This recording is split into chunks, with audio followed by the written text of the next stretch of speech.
월도스님 안녕하세요. 요즘 크게 고민하는 일이 있어 이렇게 긴 사연 남기게 되었습니다. 저는 결혼 후부터 지금까지 15년 좀 넘게 장모님을 모시고 살았습니다. 아이는 없고요. 아내의 몸이 건강하지 않아 좀 오랜 기간 병마와 싸우다 현재 시한부로 하루하루 지내고 있습니다. 처남은 40이 다 돼가는데 아직 미혼에 본인 혼자 몸 건사하기도 버거운 듯 처지고 처형네도 이런저런 사정으로 빠듯하게 살고 있고 결혼 후 3년쯤 지나 우리 집 근처에 장모님 집을 월세로 얻어들였는데요. 한 반년 사시다가 저희 집으로 다시 모시고 와 지금까지 함께 살고 있습니다. 아무튼 요즘 이런저런 고민이 너무 많긴 한데 사실 가장 큰 고민이 아내의 사후 장모님에 대해 어떻게 해야 될지가 작지 않은 고민입니다. 아내의 삶이 얼마 남지 않았는데요. 이후 어찌해야 될지 정말 고민이네요. 어찌 보면 조만간 남남이 되는데 사실 십수년간 장모님을 속으로 많이 원망하며 지냈거든요. 결혼 초기에 종교적인 이유로 아내와의 가정생활이 평탄치 못했습니다. 결혼하고 2년쯤 잘 살다가 장모님이 집사람을 데리고 간 사이비 종교. 저까지 데리고 가려다 집이 한번 뒤집어진 뒤 10년 정도는 냉랭하게 가정만 지키고 살다가 몇 년 전 합의하에 이혼하기로 결정했었는데 덜컥 아내가 병에 걸렸죠. 종교적 갈등으로 이혼하려 한 거지 사람이 미운 것은 아니었기에 이후로 병치료 먼저 끝내고 생각하자 지내왔던 게 지금까지입니다. 삶이 너무 거짓말 같은 일들로만 가득 차서 돌이켜보니 참 어처구니가 없는 인생이라는 생각도 듭니다. 또한 하루하루 버티고 있는 아내를 보며 자꾸 앞날을 생각하게 되는데요. 앞으로 장모님을 어떻게 하면 좋을지 여러 가지 고민이 됩니다. 스님, 답답한 저의 마음 어떻게 풀 수 있을지 모르겠습니다. 하고 절절한 사연 주셨습니다. 고민이 많이 되시겠네요, 스님. 우선은 참 이 남자는 착한 사람이에요, 그죠? 네. 착한 사람이고 침착한 사람이고. 네. 그런데 참 그 상심이 많이 크겠다라고 하는 쪽의 생각이 우선 듭니다. 그러면서 뭐 드라마 같지 않나요? 네. 일단은 종교적 갈등이라고 하는 부분이 만들어졌고 또 그를 통해 가지고 그 십수년의 긴 세월이 삶이긴 하지만 뭔가 따로 간다라고 하는 부분으로 마음을 정리를 한 상태에서 아내가 아팠어요. 아픈 아내를 버릴 수가 없었다라고 하는 거죠. 어떻게 보면 참 불교적 부분의 사고가 아주 깊으신 분인 것 같아요. 웬만한 사람은요, 아프지 않은 세상 없어도 그냥 차려버리고 가요. 근데 이분은 아주 착하신 분이다라고 하는 쪽의 생각이 들고, 그래서 우리가 겉보기 하고 속이 다른 경우가 너무 많잖아요. 저 전철을 타고 가거나 뭐 이렇게 바깥에 움직이는 사람들을 보면 다 활기차고 행복한 것 같아요. 근데 잡고 앉아서 차 한잔 하다 보면 다 아프대요, 안 아프대요? 다 아프대요. 그러니까 그게 인생이거든요. 우리가 인생을 살다 보면 나한테 어떤 문제가 하나 생기면 나만 슬픈 것 같아요. 그래서 되게 보면은 너무너무 우울해하는데 그 우울한 내가 누군가와 이야기할 수 있는 사연을 털어놓고 보면 다 그만한 인생이더라. 드라마 같은 인생이 우리 삶이 아닐까 싶은 그런 생각을 하게 하죠. 그래서 이분 같은 부분은 일단은 뭐 그 아내라고 하는 분이 일단 아픈 부분을 버리지 않았다라고 하는 부분은 참 훌륭한 것 같아요. 네. 일단은 구제의 능력에 내가 정성을 다해서 그래도 뭔가 그 생명을 건져보겠다고 애쓴 부분은 바로 그 불자된 가장 그 소중한 자비심이 이렇게 내재되어 있다는 생각을 좀 하게 하고, 또한 그 장모님도 뭐 이쁜 관계는 아닌 것 같아요, 둘이. 그런데도 불구하고 이제 지금 걱정은 아내 떠난 자리에 장모를 어떻게 할 거냐라고 하는 생각을 하는데, 난 그건 생각을 좀 안 했으면 좋겠어요. 지금 우선은 그냥 그 아내를 위해서 희생하는 것만으로도 충분히 아름다워요. 그러고 난 다음에 아내를 정성껏 해서 어차피 떠나는 길이라면 잘 보내주고, 그러고 난 이후에 처남이나 가까운 사람들하고 그때 냉정하게 판단을 해봐도 될 일이지. 네. 지금부터 장모 갖다 버릴 생각하면 안 되잖아요. 그러니까 있는 동안에만큼은 아내와 더불어서 내 아내가 함께 하고 있기 때문에 그 장모가 밉든 그러든 간에 그래도 내 부모라는 생각을 가지고 그렇게 했을 때 그 아내가 무엇보다도 편할 거 아닙니까, 그죠? 내 엄마가 그래도 이 영역에서 그래도 보호받고 있다라고 하는 것 자체만으로도 떠나는 아내의 마음이 편안할 수 있을 거라는 생각이 들거든요.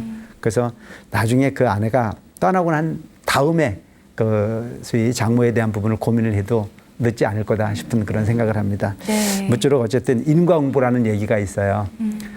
내가 인연을 지은 것만큼, 내가 항한 것만큼 반드시 어느 순간은 오게 돼 있거든요. 그래서 선인 선가요, 악인 악과다, 그런 말이 있어요.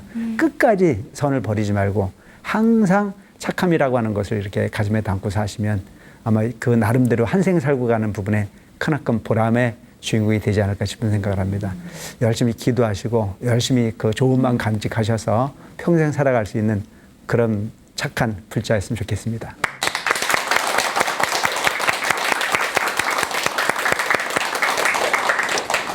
정말 드라마 영화 같은 사연이 아닌가 합니다. 스님, 부처님께서 말씀하신 그 연기 인연법을 생각하자면 이 두 부부의 그 인연은 정말 오래전부터 이어온 인연이 아닌가 하는 생각도 들고요. 또 한 가지, 병자를 돌보는 것만큼 그만큼 또 큰 공덕이 없지 않나 하는 생각도 드는데요. 그 부분에 대해서도 한 말씀 해주시죠.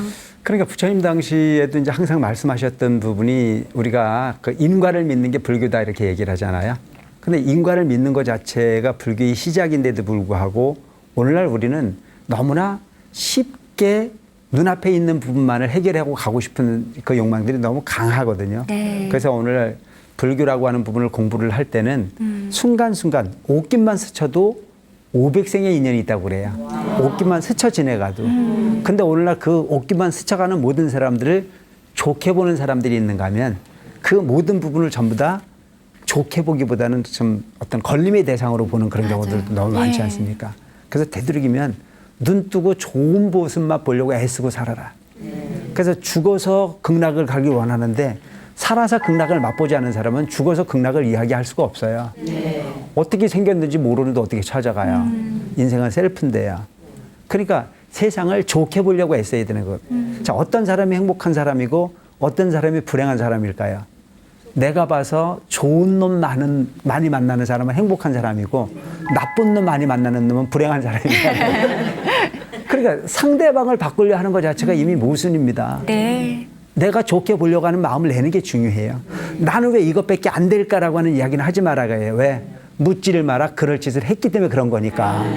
그러니까 그럴 짓을 한 부분이 후회스럽거든. 지금 이 순간부터라도 항상 선을 맞잡고 가고 인과를 맞잡고 가고 그야말로 근본을 버리지 않으려고 하는 쪽의 생각을 가져갈 필요가 있다.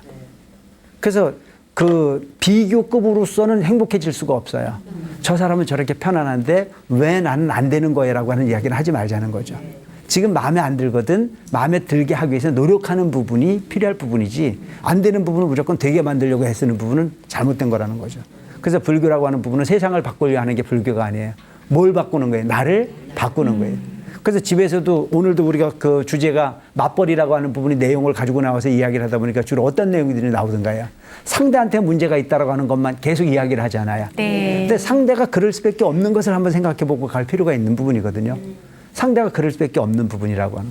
습관을 그렇게 들여놓고 앉아가지고 어느 순간에 나만 힘들었어 라고 말하기 이전에 그가 그럴 수 있는 기회를 줄 필요가 있는 거거든요.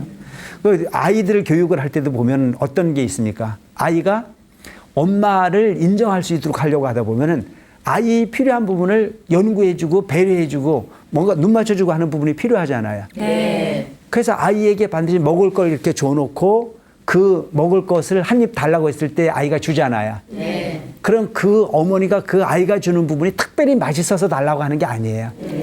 그 아이가 나한테 내가 달라고 했을 때 줬을 때 그 아이의 마음을 보고 행복한 거예요. 예. 그래서 내가 막 아주 행복하게 막 액션을 하면 아이는 또 기뻐요, 안 기뻐요?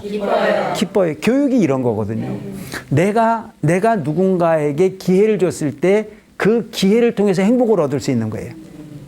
그러니까 남편도 보면 칭찬거리를 찾아서 칭찬을 해야 남편이 순해질 수 있어. 근데 잔소리만 했지, 비난만 했지, 절대 남편에 대해 칭찬은 인색한 경우가 많아요. 네. 그래서 칭찬을 듣고 칭찬거리를 찾아내는 사람은 그 남편은 기가 살아요. 나는 필요한 존재야. 그래서 예를 들어서 나 설거지 좀 도와주세요 라고 얘기했을 때 꼭 하고 나면 2번 해야 되잖아요. 그런 경우가 있으면 이걸 설거지를 했냐, 발렸냐, 손으로 했냐. 그러고 앉았으면 그 비난이라고 하는 부분의 결과물에 그 남편은 2번 다시 하고 싶은 생각이 있어요, 없어요? 없어요. 그런데 조금 거기에 고춧가루가 묻어 있어도 뭐라고 그래야 돼요? 세상에 이렇게 잘했냐고. 어떻게 이렇게 손재주가 있냐고. 그렇게 이야기를 하면은 나도 즐겁고 상대도 즐거워요. 그죠? 그는 그 남편이 또 다른 즐거움의 시간을 맛보고 싶어서라도 아내가 시키지 않은 설거지를 하고 싶을까 안 하고 싶을까? 하고 싶은 거예요. 아이도 마찬가지야. 아이도 물을 떠오라 그러면 내가 충분히 쉽게 떠먹을 수 있는 부분이지만 아이에게 물 좀 떠다 달라고 부탁을 하는 거야. 그 아이가 물을 떠갖고 왔을 때 세상에 이렇게 잘 떠갖고 왔냐고 이야기를 하면 그다음부터 그놈은 알아서 물떨거리 된다니까. 네. 그러니까 세상은 내가 운영하는 거야.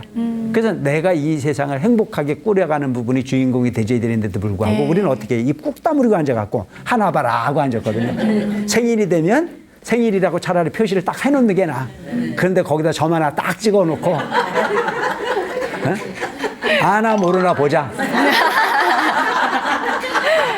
그래서 걸려 넘어가면 그때부터는 죽는 거지.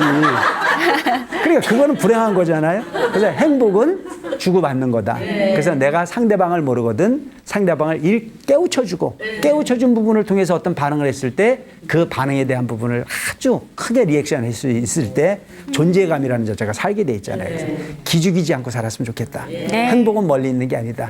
존재에 대해서 서로 인정해주고 그 존재에 대해서 감사한 마음을 내는 것 자체가 바로 정토고 극락이다. 그 정토의 마음을 가지고 살아갔을 때 우리는 다음 생 또한 행복한 삶의 주인공이 될 수 있다. 네. 그걸 일컬어는 뭐라고 얘기를 하느냐? 지혜라 하더라. 있는 그대로의 세상인데 그냥 묻고 넘어가는 부분은 어리석음이지만 확인하고 가면 그 모든 행복이 내 거가 되더라. 지혜로운 불자가 됐으면 좋겠습니다. 예.